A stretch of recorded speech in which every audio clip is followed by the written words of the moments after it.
தளபதி அரசியலுக்கு வந்தாலுமே சினிமால தொடர்ந்து நடிக்க போறாரு அப்படிங்கிற மாதிரி ஒரு நியூஸ் பாத்தீங்கன்னா இப்போ சோசியல் மீடியால தீயா பரவிக்கிட்டு இருக்கு. சோ அதுக்கான ரீசன் என்ன, உண்மையாலுமே தளபதி அந்த ஒரு முடிவு எடுத்தாரா அப்படிங்கறத பத்தி இந்த வீடியோல டீடைலா பார்க்கலாம். கில்லி படம் ரீ ரிலீஸ் ஆகி திரையரங்குகள்ல வசூல் வேட்டை நடத்திக்கிட்டு இருக்கு. கடந்த 4 மாசமா தியேட்டர் பக்கமே போகாத பல ரசிகர்கள் இப்போ தளபதியோட கில்லி படத்தை பார்க்கறதுக்காக கூட்டம் கூட்டமா தியேட்டர் நோக்கி போய்கிட்டு இருக்காங்க. சோ இந்த நிலைமையில கில்லி படத்தை டிஸ்ட்ரிபியூட் பண்ண சக்திவேல் பாத்தீங்கன்னா நேத்திக்கு தளபதியை சந்திச்சு பேசியிருக்காரு. டிஸ்ட்ரிபியூட்டர் சக்திவேல் மட்டும் இல்லாம டைரக்டர், தயாரிப்பாளர் அப்படின்ட்டு கில்லி படத்தோட ஒட்டுமொத்த படக்குழுவுமே பாத்தீங்கன்னா தளபதியை நேர்ல சந்திச்சு நன்றி தெரிவிச்சிருக்காங்க.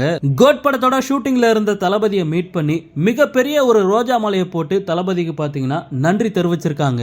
அப்போ டிஸ்ட்ரிபியூட்டர் சக்திவேல் தளபதி கிட்ட என்ன சொன்னாரு அப்படின்னா, நீங்க அரசியலுக்கு வந்து மக்களுக்கு நிறைய நல்லது பண்ணணும், கூடவே சினிமாவையும் விட்டுறாம வருஷத்துக்கு ஒரு படமாவது நடிக்கணும், இது என்னோட ஆசை மட்டும் இல்ல, ஒட்டுமொத்த ரசிகர்களோட ஆசை அப்படிங்கிற மாதிரி சொன்னாரு.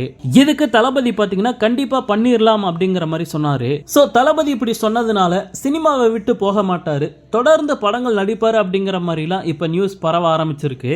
ஆனா உண்மை என்ன அப்படின்னு பார்த்தோம்னா, அவர் சொன்னதுக்காக ஒரு பேச்சுக்காக தளபதி பாத்தீங்கன்னா பண்ணிரலாம் அப்படின்னு சொன்னாரே தவிர அவர் மறுபடியும் படத்துல நடிக்க போற முடிவெல்லாம் எடுக்க கிடையாது. இன்னொரு பக்கம் டிஸ்ட்ரிபியூட்டர் சக்திவேல் தளபதி கிட்ட இப்படி சொன்னதுனால தளபதியோட சில கட்சி தொண்டர்கள் அவரை திட்டவே ஆரம்பிச்சிட்டாங்க. ஏன் அப்படின்னா, ஏண்டா சிஎம் ஆனதுக்கு அப்புறம் உனக்கு வந்து படம் நடிச்சுக்கிட்டு இருப்பாரா அப்படிங்கிற மாதிரி திட்டிக்கிட்டு இருக்காங்க.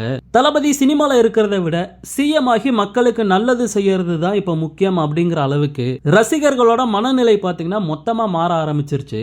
இப்போ தளபதியை சினிமா நடிகரா யாருமே பாக்குறது இல்ல, ஒரு கட்சி தலைவரா தான் பாக்குறாங்க. ஓகே நண்பா, இந்த மாதிரி தளபதியோட எல்லா அப்டேட்டையுமே மிஸ் பண்ணாம பார்க்க நம்ம சேனலை சப்ஸ்கிரைப் பண்ணி சப்போர்ட் பண்ணுங்க.